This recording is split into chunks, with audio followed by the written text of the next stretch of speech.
It's futures time right here on That Betting Show. We already brought you the Super Bowl futures. We brought you the AFC futures. Now it's time to take a look at those NFC futures. He's Teddy Savranti. Give him a follow on Twitter at Teddy_covers. I'm Donnie Seymour, right side VP. Let's get right into it, Teddy. I think it's pretty clear who's going to be sitting up on that top level, top shelf of the NFC as we go down looking at some odds today. The Rams plus 400, the Saints plus 400, the Eagles plus 500, the Bears plus 800, and also the Packers at 10-1 in the conference. We'll throw it to you right away, Teddy. Of these five teams taking a look at it, there's a lot of information that we've already gone over. Who sticks out to you right now that you think maybe have the best shot at getting some value and moving on to the Super Bowl? Of those five teams, the one that I would absolutely look at would be, and you're going to love this, Donnie, the Philadelphia Eagles. Hey! A team that was in the Super Bowl, obviously, and won a Super Bowl 2 years ago. A team that has made the right moves in the offseason. What do I care about? I want an offensive line that can block. I want a defensive line that can get after the quarterback. I want a secondary that can make plays. And when you have that with a quarterback, you got a team that's going to challenge for supremacy. I do like Philadelphia this year. And out of the group that you gave, that's the only one that I would look at in the NFC futures market. Yeah, Teddy, you know what's interesting about that, too? Because when you take a look, it's not about winning the Super Bowl. You just have to survive and advance towards the Super Bowl. A lot of that comes into play when you take a look at home field advantage because there's certain teams that have a distinct advantage. Now, look, Philadelphia Eagles going to play outdoors in the elements. That's a key ingredient if you're going to play, let's say, the New Orleans Saints outdoors as opposed to getting them in the dome. The one team that's sitting up top is those Los Angeles Rams, Teddy. Not the greatest home field advantage at this current time. You have the Bears at plus 100, the Packers at plus 1,000. The one thing that also sticks out, Teddy, of those top fives is you have the Rams, Jared Goff, up-and-coming quarterback. You have the Saints with Drew Brees. Obviously, the Eagles with Carson Wentz and the Packers with Aaron Rodgers. The one team that sticks out a little bit right there is those Chicago Bears, a really talented football club. But can Mitchell Trubisky give you enough to get you into the Super Bowl and cash that Bears plus 800 ticket? Could he? In theory, he could. And remember, the Bears' success last year had everything to do with a defense that completely overwhelmed opponents and forced turnovers in bunches. Well, the guy who ran that defense, Vic Fangio, who's been running great defenses since he worked with Harbaugh at Stanford, guess what? He's in Denver now, and that's a loss. That is a significant loss from a coordinator perspective. Now you talk about Trubisky and what he brings to the table. And look, Trubisky didn't help the Bears last year. He didn't hurt the Bears last year. He was a capable game manager, but Chicago's success offensively came from their playmaker ability to make big plays once Trubisky got the ball in space, which happened sometimes yes, sometimes no.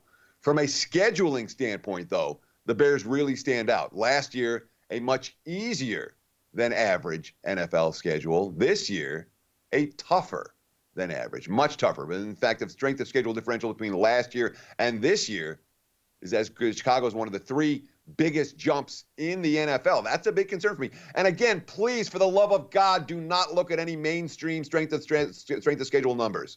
All the numbers I'm going to quote you here on That Betting Show from sportsbookreview.com are numbers that are based on 2019 win totals with the juice factored in. I've seen people put out stuff with 2019 win totals. They don't factor in the juice. You have to factor in the juice to get accurate win totals. That's why I'm going to give you the info that I do on this show.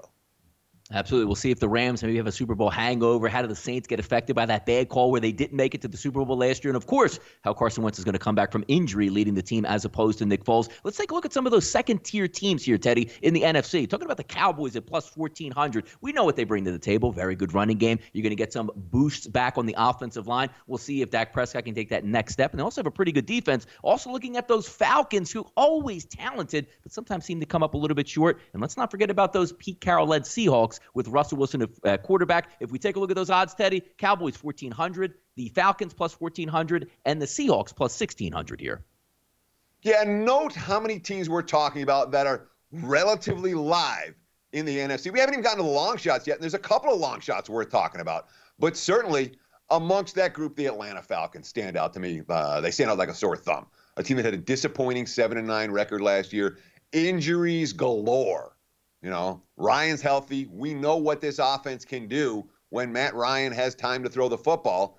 And defensively last year, everything that could go wrong did go wrong for Atlanta. I see a lot of upside with a Falcons team that only won 7 games last year, Remember, not too long ago, it was the Falcons in the Super Bowl losing to the Patriots.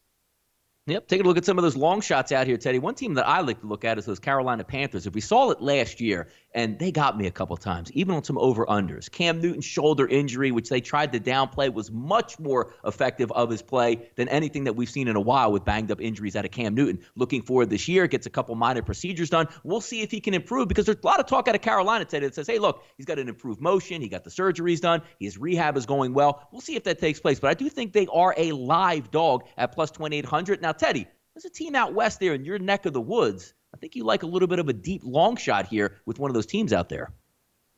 If you're going to take a flyer, I would absolutely look at the San Francisco 49ers. And again, you talk about a squad that was riddled with injuries last year. Who did the Niners have healthy by the end of the season? There was nobody. All right, Garoppolo could play. We've seen it in stretches. We saw it at the beginning of the season last year. They have a quarterback.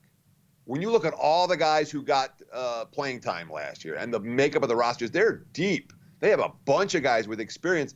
I want a deep team that can withstand injuries in terms of playmakers, in terms of defensive ability, in terms of coaching staffs, coordinators. San Fran's live. They're liver than most teams coming off a 4-12 season. I wouldn't be surprised at all to see the 49ers make some noise in 2019. If you're going to take a flyer on an NFC future, why not San Fran? We saw a West Coast team get there last year. Wouldn't be surprised to see another one in 2019. There we go. NFC Futures covered. Teddy, we covered the AFC, the Super Bowl. We covered the NFC. We've done it all. There's a lot more to go in the summer, so make sure you tune in to sportsbookreview.com for all the latest information about the NFL. He's Teddy Sobransky. Give him a follow once again at Teddy_covers. Donnie Seymour, right side VP. Good luck in the NFL this year.